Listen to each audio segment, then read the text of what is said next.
President Bongbong Marcos reappoints PCO Acting Secretary Jay Ruiz, who was earlier bypassed by the Commission on Appointments. Marcos also issued a stern warning to slackers in government.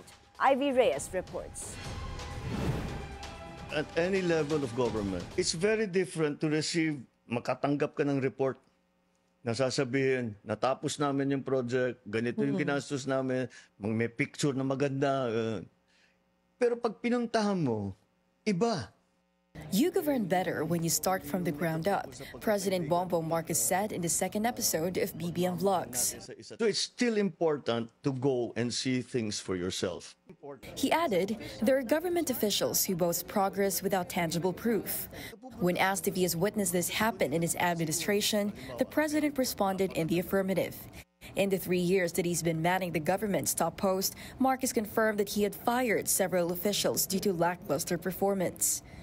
If you're not helping get out of the way, okay? Kung di mo kami tutulungan, basta malis ka na lang dito. Gawin mo yung gusto mong gawin, pero pabayaan mo kami magtrabaho.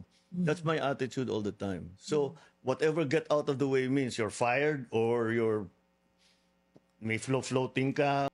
The latest in the president's cabinet shakeup, Jay Ruiz remains acting secretary of the Presidential Communications Office after being bypassed by the Appointments Commission. This means that the spot for PCO secretary remains open. A reliable source tells Billionaire News Channel that among the candidates for the position, no one has accepted the offer yet. In the military, kapag sinasabi, ito yung gagawin mo, pag hindi mo, ano nangyari? Hindi ko nagawa kasi ganyan, out. You're relieved. Next. And that's what we should do. As he aims at leaving a legacy of change when he vacates the palace in 2028, the president's order is clear. Either deliver or find your way out. Ivy Reyes, Billionaire News Channel.